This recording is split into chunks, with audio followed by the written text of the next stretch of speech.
بسم اللہ الرحمن الرحیم۔ آخرت کے واقع ہونے کی اطلاع دے کر انسان کے ساتھ بہت بڑی بھلائی کی گئی ہے۔ فہرست موضوعات تفہیم القرآن جلد چہارم، صفحہ 600،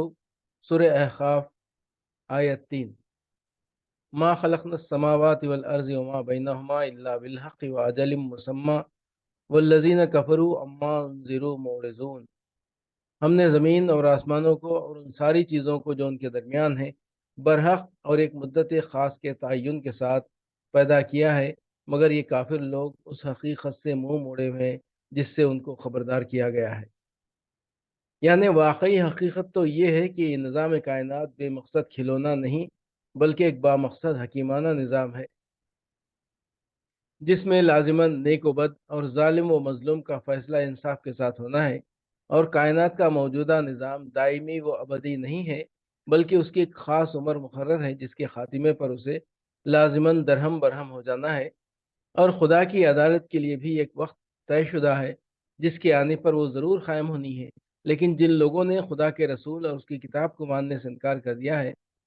وہ ان حقائق سے منہ موڑے ہوئے ہیں۔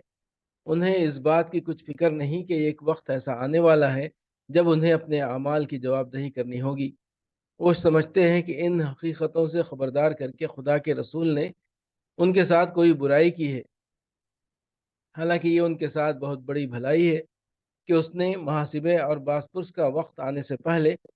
ان کو نہ صرف یہ بتا دیا کہ وہ وقت آنے والا ہے، بلکہ یہ بھی ساتھ ساتھ بتا دیا کہ اس وقت ان سے کن باتوں کی، کن امور کی باسپرس ہوگی تاکہ وہ اس کے لیے تیاری کر سکیں۔ آگے کی تقریر سمجھنے کے لیے یہ بات نگاہ میں رہنا چاہیے کہ انسان کی سب سے بڑی بنیادی غلطی وہ ہے جو وہ خدا کے متعلق اپنے عقیدے کے تعین میں کرتا ہے۔ اس معاملے میں سہل انگاری سے کام لے کر کسی گہرے اور سنجیدہ فکر و تحقیق کے بغیر ایک سرسری یا سنا سنایا عقیدہ بنا لینا ایسی عظیم حماقت ہے جو دنیا کی زندگی میں انسان کے پورے رویے کو اور ابدالآباد تک کے لیے اس کے انجام کو خراب کر کے رکھ دیتی ہے۔ لیکن جس وجہ سے آدمی اس خطرناک سہل انگاری میں مبتلا ہو جاتا ہے وہ یہ ہے کہ وہ اپنے آپ کو غیر ذمہ دار اور غیر جواب دہ سمجھ لیتا ہے،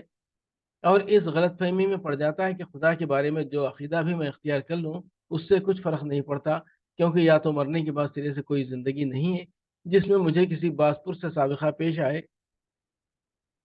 یا اگر ایسی کوئی زندگی ہو اور وہاں باسپرس بھی ہو تو جن ہستیوں کا دامن میں نے تھام رکھا ہے وہ مجھے اس انجام سے،